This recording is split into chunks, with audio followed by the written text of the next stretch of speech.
नमस्कार, सियासी नुक्ता विद मुक्ता में आपका स्वागत है। आपके साथ मैं हूं मुक्ता सिंह। तीसरे चरण के मतदान के साथ आधा चुनाव संपन्न हो गया है। देश की 543 में 283 लोकसभा सीटों पर वोट डाले जा चुके हैं। तीसरे चरण के मतदान के साथ देश के कई नेताओं की सियासी विरासत का टेस्ट भी पूरा हो चुका है। महाराष्ट्र के बारामती में शरद पवार, एमपी के राजगढ़ में दिग्विजय सिंह, तो यूपी के मैनपुरी में विरासत की सियासत ईवीएम में कैद हो गई है। अब ये विरासत कैसे आगे बढ़ती है, इसका अंदाजा 4 जून को लगेगा। तीसरे चरण के मतदान में तपती गर्मी में खूब पसीना बहा।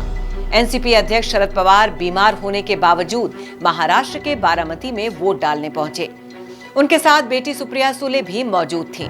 सुप्रिया सुले बारामती में एनसीपी शरद पवार गुट से उम्मीदवार हैं।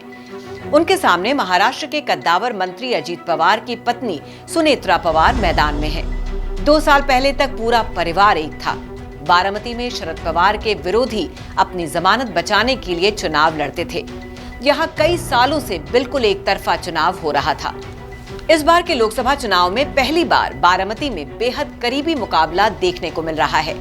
यहाँ शरद पवार की बेटी सुप्रिया सुले और उनके भतीजे अजीत पवार की पत्नी सुनेत्रा पवार के बीच सीधी लड़ाई है। पिछले साल जुलाई में एनसीपी में टूट के बाद दोनों गुटों के बीच ये पहला चुनावी मुकाबला है। बारामती लोकसभा सीट लगभग 5 दशकों से पवार परिवार का गढ़ रही है। 3 बार की सांसद सुले फिर से चुनाव लड़ रही हैं, जबकि सुनेत्रा बारामती में शैक्षिक, औद्योगिक और सामाजिक क्षेत्रों में सक्रिय रहती हैं और पहली बार चुनावी मैदान में उतरी हैं। वैसे तो तीसरे चरण में महाराष्ट्र की 11 सीटों पर वोटिंग हुई है, लेकिन सबकी नजरें बारामती सीट पर टिकी हैं, जहां सबसे रोचक लड़ाई है। यहां पवार बनाम पवार के बीच मुकाबला है। एक तरफ अजीत पवार की पत्नी सुनेत्रा पवार एनडीए समर्थित उम्मीदवार हैं, तो दूसरी तरफ शरद पवार की बेटी सुप्रिया सुले मैदान में हैं। बारामती में ननद और भाभी के बीच पहली बार चुनावी लड़ाई देखने को मिल रही है। बारामती में पवार के खिलाफ अब तक कई नेता चुनाव लड़ चुके हैं, लेकिन किसी को खास सफलता नहीं मिली है। अब इस चुनाव से शरद पवार की विरासत का टेस्ट है। जनता सुप्रिया सुले को इस विरासत का हकदार मानती है या अजीत पवार की पत्नी सुनेत्रा पवार को, ये 4 जून को तय होने वाला है। बारामती में वोटिंग से पहले एनसीपी के दोनों गुटों ने वोटर्स तक पहुंचने की कोशिश की है। अजीत पवार और सुप्रिया सुले का कई बार रैलियों और प्रचार के दौरान आमना सामना भी हो गया। सुप्रिया सुले के अभियान में घर घर पदयात्राएं और नुक्कड़ सभाएं हुई। साथ ही उनके पिता शरद पवार के नेतृत्व में रैलियां भी हुई हैं। इस तरह सुनेत्रा पवार और अजीत पवार ने बारामती के राजनीतिक हालात बदलने के लिए रैलियों और बैठकों के माध्यम से समर्थन जुटाया है। परिवार के बीच सियासी लड़ाई यहां तक आ गई कि सुप्रिया सुले की तरफ से अजीत पवार पर वोटर्स को पैसे बांटने के आरोप तक लगाए गए। इस पर अजीत पवार ने कहा, किसी को कुछ शिकायत हो तो चुनाव आयोग के पास जाएं, अनर्गल आरोप न लगाएं। बारामती में विरासत की लड़ाई का फैसला ईवीएम में कैद हो चुका है, तो मध्य प्रदेश में राजगढ़ से कांग्रेस उम्मीदवार दिग्विजय सिंह ने भी ऐलान कर दिया है। ये उनका आखिरी चुनाव है।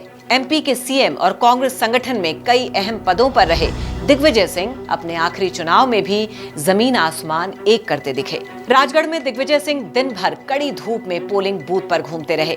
उन्होंने चुनाव आयोग से वोटिंग मशीन में गड़बड़ी को लेकर शिकायत की।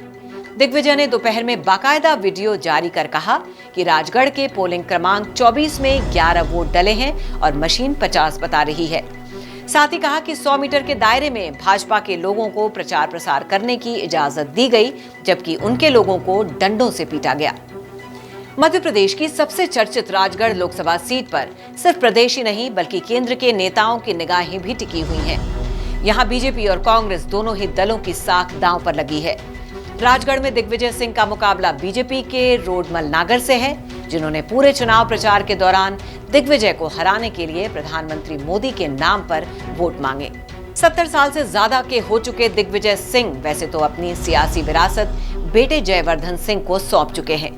जयवर्धन सिंह मध्य प्रदेश की कमलनाथ सरकार में मंत्री रहे हैं, लेकिन इस चुनाव की हार जीत दिग्विजय सिंह की राजनीतिक पारी का पूरा हिसाब किताब बताने वाली है। दिग्विजय सिंह 2019 का चुनाव भोपाल में साध्वी प्रज्ञा सिंह से हार गए थे। अगर इस चुनाव में नतीजा उनके पक्ष में नहीं रहा तो देश के इस दिग्गज राजनेता की सियासी सक्रियता ठप हो जाएगी। सियासी विरासत का एक और इम्तिहान यूपी के मैनपुरी में है। यहाँ मुलायम सिंह की विरासत उनके बेटे अखिलेश और बहू डिंपल संभाल रहे हैं। मैनपुरी पिछले 3 दशक से मुलायम सिंह के परिवार का गढ़ है। अगर इस चुनाव में मैनपुरी में कोई उलटफेर होता है तो ये नेताजी की सियासी विरासत को बड़ा धक्का होगा। मैनपुरी में समाजवादी पार्टी की डिंपल यादव तो बीजेपी की तरफ से योगी सरकार में मंत्री ठाकुर जयवीर सिंह ने पूरी ताकत से चुनाव लड़ा है। ये सीट यादव परिवार का गढ़ है। 2009 से 2024 तक के मैनपुरी लोकसभा चुनाव में यादव परिवार ही जीता है। 2009 में मुलायम सिंह यादव जीते, 2024 में भी जीते, लेकिन 2 जगह से उन्होंने जब आजमगढ़ सीट अपने पास रखी और मैनपुरी छोड़ी तो यहां उपचुनाव में उनके पोते तेज प्रताप यादव जीत गए। 2019 में फिर मुलायम सिंह जीते। उनके निधन के बाद 2022 में उपचुनाव हुए तो इसमें डिंपल यादव जीत गई। मैनपुरी संसदीय क्षेत्र में डिंपल अखिलेश का पैतृक गांव सैफई भी आता है। यहाँ पति पत्नी वोट डालने पहुंचे तो क्या कहा, आप भी सुनिए।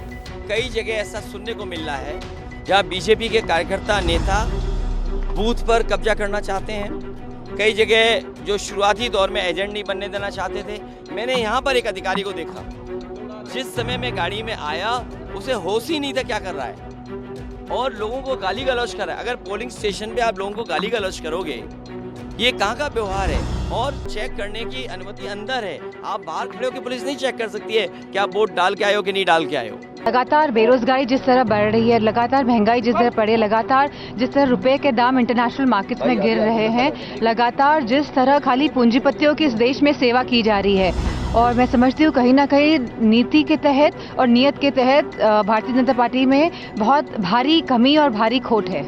मैं समझती हूँ 10 साल में अगर कोई सरकार अगर काम नहीं कर पाई है, अपनी विफलता पूरी दिशाओं में जिसने फैलाई है पूरे देश में, जहां आज लोग कहीं ना कहीं आक्रोशित है, कहीं ना कहीं निराश हैं, और कहीं ना कहीं जहां दबाव की राजनीति का प्रयोग आप सभी समाजों पे, सभी वर्गों पे कर रहे हैं, तो मैं समझती हूँ कि आज देश का लोकतंत्र बचाने का चुनाव है और कहीं ना कहीं संविधान की भी रक्षा करने का चुनाव है।